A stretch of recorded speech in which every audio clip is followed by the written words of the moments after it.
A internet deu voz, fama e alcance a milhões de pessoas, mas junto com essa visibilidade, vieram riscos que quase ninguém imagina. Em alguns casos, grupos organizados acharam que podiam intimidar, ameaçar ou simplesmente passar por cima de quem estava do outro lado da tela. Só que nem sempre isso acabou do jeito que eles esperavam. Quando gangues cruzaram o caminho dos influenciadores errados, a exposição virou arma, o jogo virou e a coisa saiu do controle rapidamente. Veja agora as 9 vezes em que gangues mexeram com os influenciadores errados. Caitlyn Siragusa, mais conhecida como Amouranth, já era um nome gigantesco na internet quando virou alvo de uma ideia péssima. Streamer multimilionária morando em Houston, ela sempre foi aberta sobre investimentos, negócios paralelos e ganhos fora das transmissões ao vivo. Em 2024, essa transparência acabou chamando atenção demais. Naquele ano, Caitlyn publicou uma imagem mostrando rendimentos em Bitcoin que passavam dos 20 milhões de dólares. A publicação circulou rápido. Não demorou para a gente errada achar que aquele dinheiro estava guardado em casa, como se fosse dinheiro físico, em espécie. A conta não fechava, mas a decisão foi tomada assim mesmo. No começo de 2025, 4 jovens colocaram o plano em prática. Vestidos de preto e encapuzados, foram até a propriedade dela durante a noite. O lugar não era uma casa comum, era um grande terreno murado com cercas altas, arame e sensores de movimento. As luzes dispararam logo na tentativa de entrada pela frente. Eles então foram pelos fundos, abriram uma passagem improvisada e conseguiram entrar por uma área de garagem quebrando uma porta de vidro. O barulho acordou Caitlyn, que ligou para o marido, Nick Lee, que estava em outro prédio da propriedade. A princípio, ele achou que fosse algo trivial, alguma ocorrência menor. Os invasores circularam pelos cômodos até encontrar o prédio onde Caitlyn dormia, subiram as escadas, forçaram a entrada do quarto e passaram a exigir acesso às criptomoedas. Como isso não fazia sentido nenhum, a situação escalou rápido. Ela foi atacada e teve o celular tomado, enquanto eles tentavam achar algum aplicativo que resolvesse tudo ali, na hora. Como se fosse simples. Sem saída, Caitlyn disse que sabia onde estava o que eles queriam e conduziu o grupo até outro prédio. Era exatamente onde Nick estava. Pelas câmeras de segurança, ele entendeu o que estava acontecendo. Vestiu um colete, se preparou e aguardou. Quando os invasores entraram, Nick reagiu. Caitlyn se protegeu, os jovens se desesperaram e fugiram às pressas. Ela foi levada ao hospital e se recuperou. Dias depois, a polícia prendeu o motorista da fuga, que entregou os outros envolvidos. O detalhe mais absurdo veio depois. Todos eram adolescentes. O mais velho tinha 19 anos. O mais novo tinha 16. Um plano mal pensado baseado em uma captura de tela, que terminou da pior forma possível.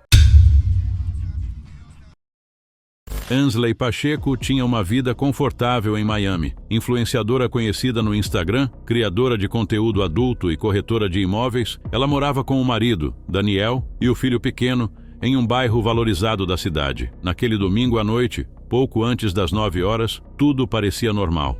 Jogo do Miami Heat na televisão, pizza pedida e amigos em casa, reunidos como em qualquer outra noite tranquila. O problema começou com uma batida no portão. A campainha não funcionava direito, mas alguém insistia, com pressa e insistência. Quando a porta foi aberta, homens armados entraram e mandaram todo mundo se jogar no chão. Eles queriam joias, relógios e qualquer coisa de valor, sem discussão.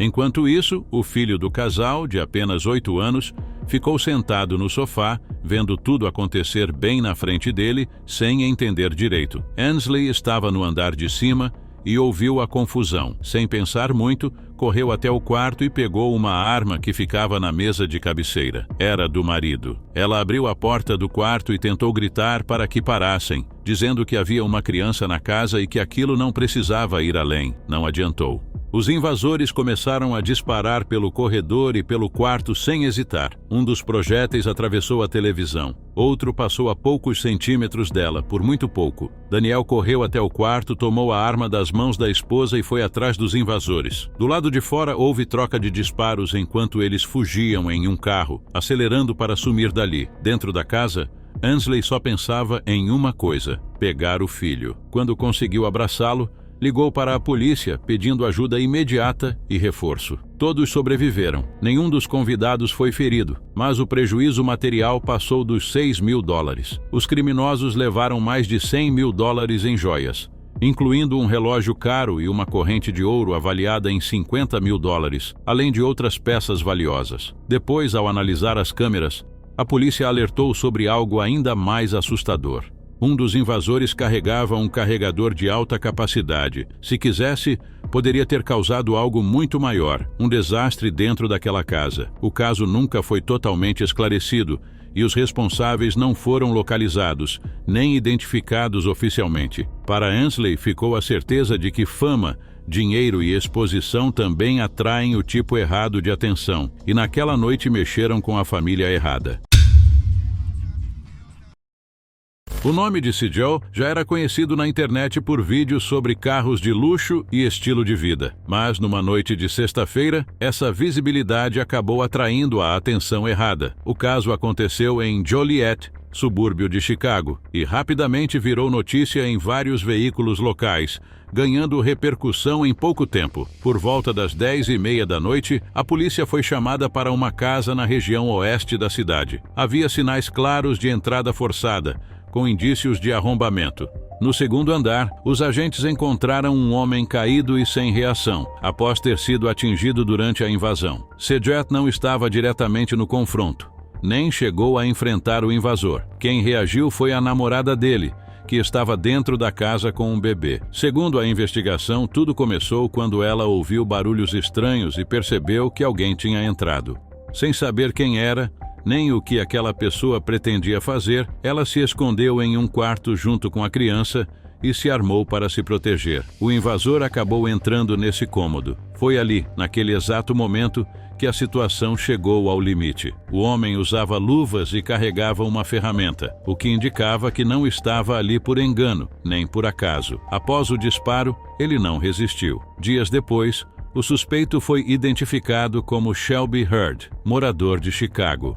O histórico chamou atenção e levantou ainda mais questionamentos. Ele já tinha passagens por crimes semelhantes, incluindo invasões, furtos e outros delitos patrimoniais. Tinha saído da prisão meses antes, em liberdade condicional, o que tornou o caso ainda mais comentado. Dentro da casa, além da mulher e do bebê, não havia outras vítimas e ninguém mais ficou ferido. O caso foi tratado como legítima defesa e a polícia destacou que a reação aconteceu após a invasão já estar em andamento dentro da residência, com risco real. A história reforçou algo que muita gente na internet costuma esquecer. Influenciadores mostram carros caros, casas bonitas e uma vida confortável. Para alguns isso vira inspiração e motivação, para outros isso vira alvo e oportunidade. Naquela noite em Joliet, alguém achou que estava entrando na casa certa, mas descobriu da pior forma que mexeu com as pessoas erradas no momento mais errado possível. O que aconteceu na chamada Bop House virou um dos episódios mais estranhos envolvendo influenciadores nos últimos tempos. O local era uma casa alugada por um grupo de influenciadoras fitness, usada como base para gravações, conteúdos e projetos ao longo de todo o mês de fevereiro. Tudo parecia normal até o dia em que uma delas chegou antes das outras. A primeira a aparecer foi Ava. Ao estacionar e caminhar até a porta, ela viu algo que simplesmente não fazia sentido. Pela janela, um homem sem camisa descia as escadas, como se estivesse totalmente à vontade e como se aquele lugar fosse dele. Ava achou que pudesse ser alguém ligado a uma colaboração marcada para aquele dia. Mesmo sem reconhecer o sujeito, ela bateu na porta. O homem abriu, falou como se nada estivesse errado e afirmou com naturalidade que aquela era a casa dele. Disse que tinha acabado de comprar o imóvel e agiu como se aquilo encerrasse qualquer dúvida. Ava ficou confusa, se afastou e mandou mensagem no grupo perguntando se alguém deveria estar ali naquele momento. A resposta foi imediata: ninguém deveria estar ali. Foi então que ela deu a volta pela casa e viu a porta dos fundos completamente quebrada. Vidros estilhaçados espalhados pelo chão. Ficou claro que alguém tinha entrado à força, sem qualquer autorização. Mesmo assustada, Ava voltou até a frente para confrontar o invasor. Ele continuava calmo, com a porta entreaberta, sem demonstrar pressa, medo ou nervosismo. Em certo momento, Ava percebeu que estava sozinha demais para insistir e que aquilo poderia terminar muito mal. Ela se afastou, ligou para as amigas e logo depois para a polícia. Ela ficou dentro do carro, aguardando, tentando manter a calma. O mais estranho veio depois. Mesmo com viaturas, helicópteros e equipes cercando o local, o homem não fugiu. Continuou dentro da casa, como se nada estivesse acontecendo. Horas depois, ele foi retirado e preso. A polícia descobriu que ele já vinha mandando mensagens estranhas para uma das integrantes do grupo e chegou a dizer que era casado com ela, como se fosse uma história real. O invasor levou malas, usou o quarto e agiu como se tivesse se mudado para lá de vez. O caso terminou sem feridos, mas deixou um alerta claro e difícil de ignorar. Exposição demais também chama a atenção indesejada, e naquele dia, alguém confundiu admiração com invasão, ultrapassando todos os limites. Mark Rober já era famoso no YouTube por vídeos de ciência e engenharia quando teve um problema bem comum nos Estados Unidos. Um pacote simples, de poucos dólares, foi roubado da porta da casa dele. Ele tentou resolver do jeito tradicional. Juntou imagens, reuniu provas e procurou a polícia. Não deu em nada. Foi aí que ele resolveu fazer do jeito dele, do jeito mais direto. Rober usou o que sabia melhor, engenharia. Nasceu ali a primeira Glitter Bomb, uma caixa falsa feita para parecer uma encomenda comum. Quem abrisse levava uma chuva de glitter e um spray insuportável, além de ser filmado por celulares escondidos dentro da caixa, registrando tudo. O objetivo era fazer o ladrão largar o pacote e permitir a recuperação do conteúdo, de preferência rapidamente. O que parecia só uma pegadinha cresceu rápido. Ao longo de 5 anos, as caixas ficaram cada vez mais sofisticadas e muito mais elaboradas. Vieram sensores, alarmes, luzes falsas de polícia, sistema de posicionamento global, GPS e até pequenos drones que espalhavam glitter pelo ambiente, ampliando o caos. Mark também adaptou o sistema para roubos em carros, algo frequente em cidades como São Francisco, onde isso é recorrente. Durante os testes, ele percebeu algo maior. Muitos dos furtos não eram isolados. Havia grupos organizados, com rotas definidas e intermediários que compravam tudo logo depois, sem demora. As imagens e os rastreamentos ajudaram a entender esse esquema e expor como funcionava a operação, por dentro e por fora. Em um dos casos mais comentados, o material coletado acabou contribuindo para investigações que levaram ao fechamento de grandes centrais de golpes telefônicos fora dos Estados Unidos, que movimentavam milhões por ano, de forma sistemática. Tudo começou com um pacote barato, levado da varanda errada. No fim, a história mostrou que nem todo influenciador reage com uma postagem indignada. Alguns transformam o problema em projeto, com método e persistência. E nesse caso, quem achou que estava roubando algo fácil, acabou virando parte de um experimento que saiu totalmente do controle, para surpresa geral. Tekashi construiu fama misturando música, polêmica e uma proximidade perigosa com gangues de Nova York. Em julho de 2018, essa mistura saiu totalmente do controle. O rapper, cujo nome é Daniel Hernandes, acabou no centro de um episódio que mais tarde seria detalhado em um tribunal federal em Manhattan, com todos os detalhes sórdidos. Naquela noite, ele estava dentro do carro quando tudo deu ruim de verdade. Segundo o próprio relato, Anthony Ellison, figura de peso da gangue Nine Trey Gangsta Bloods, apareceu armado, acompanhado de outro homem.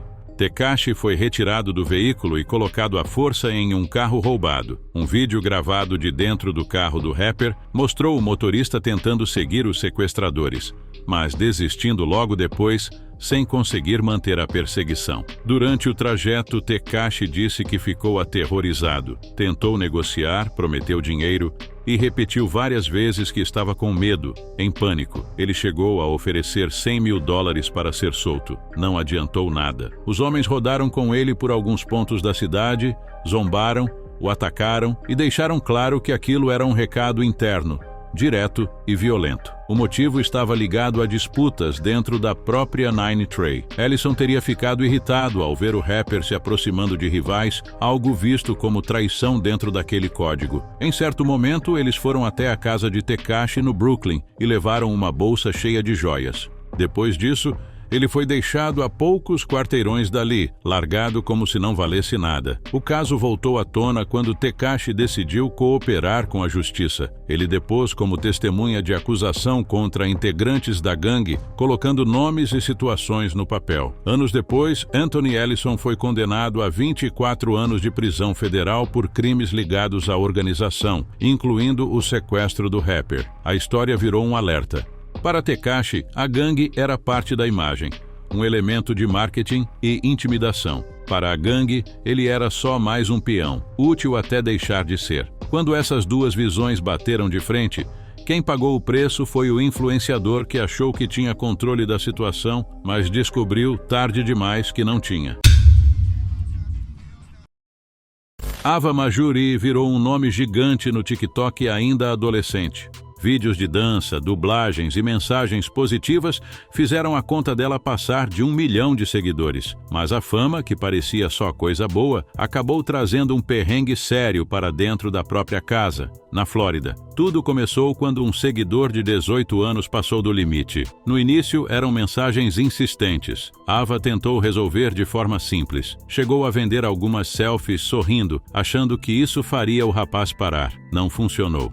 Em pouco tempo, ele começou a pedir fotos cada vez mais íntimas. Ava bloqueou o perfil, mas o problema só cresceu. O rapaz conseguiu descobrir onde ela morava. Na madrugada de julho de 2021, por volta das 4h30 da manhã, ele apareceu na casa da família, em Naples, armado. A porta da frente foi atingida e o barulho acordou todo mundo. Dentro da casa estavam Ava, os pais e outros familiares. O medo foi imediato. Ninguém entendeu o que estava acontecendo.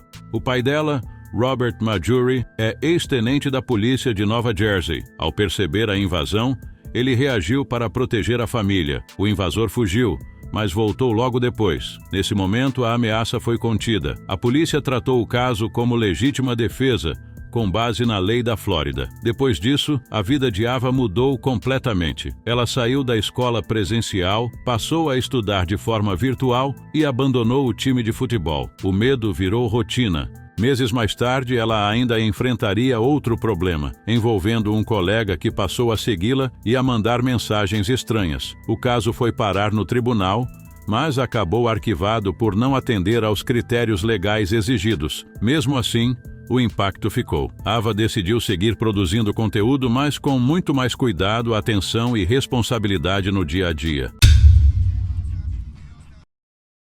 Kitboga já era conhecido na internet por um tipo bem específico de conteúdo.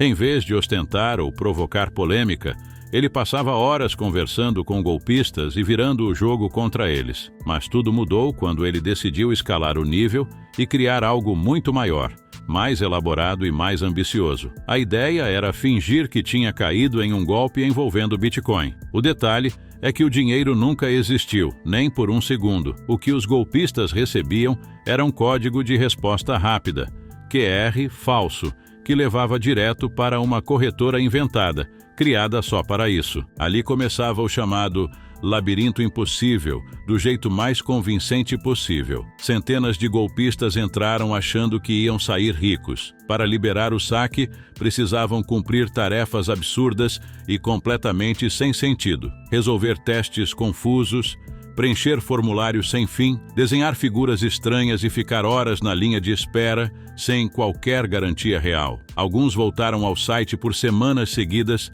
certos de que o dinheiro estava perto, quase liberado.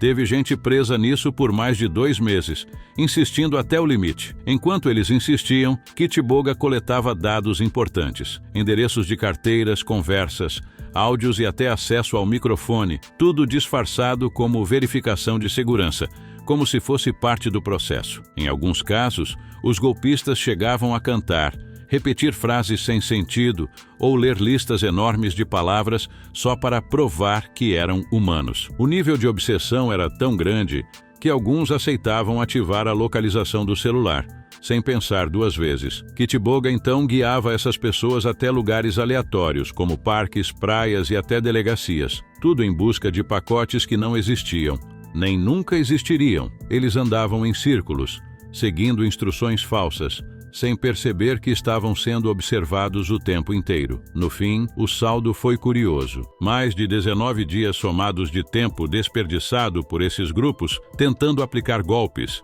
sem ganhar nada com isso. E melhor ainda, parte das informações coletadas ajudou a alertar vítimas reais antes que perdessem dinheiro, evitando prejuízos e interrompendo fraudes. Para muitos golpistas, parecia só mais um alvo fácil na internet. Só que dessa vez, eles mexeram com alguém que transformou o golpe em armadilha, com paciência e método. As transmissões ao vivo da Twitch sempre tiveram esse lado imprevisível. Tudo acontece em tempo real. E foi exatamente isso que transformou uma live aparentemente comum da streamer russa Victoria, conhecida como Girl Fighter, em um dos episódios mais tensos já vistos na plataforma. Victoria era pole dancer e também criadora de conteúdo de jogos como Counter-Strike. Durante uma transmissão feita de dentro do próprio apartamento, ela conversava tranquilamente ao lado de uma amiga. Nada indicava que a coisa ia dar ruim, até que, do nada, um homem entrou no local sem autorização. O invasor, apontado depois como um vizinho, apareceu exaltado e começou a ameaçar as duas. No vídeo, que circulou pelo Reddit e por outras plataformas antes de ser removido, dava para ouvir ele dizendo que iria feri-las. As duas tentaram acalmar a situação. A amiga de Victoria respondeu de forma firme, mandando ele sair dali. A tensão só aumentou. Em poucos segundos, o homem avançou em direção ao setup de gravação, derrubou a câmera e acabou com a transmissão ali mesmo. Antes disso, ainda houve uma reação para conter o invasor, o que impediu algo pior. Tudo aconteceu diante de quem assistia ao vivo, sem corte, sem edição e sem aviso. Depois do episódio, Victoria voltou a fazer transmissões ao vivo e confirmou que estava bem. Ela passou um tempo fora do apartamento e retornou apenas quando se sentiu segura. Não houve confirmação pública sobre registro de ocorrência ou punição ao invasor. No fim das contas, ficou um recado claro: a internet dá visibilidade, mas também expõe. O que era entretenimento virou um alerta. Por trás das câmeras há pessoas reais, em ambientes reais, sujeitas a perigos reais. A imprevisibilidade que torna as transmissões ao vivo tão autênticas é a mesma que pode transformá-las em algo assustador em questão de segundos. Não esqueça de se inscrever para assistir mais vídeos como esse.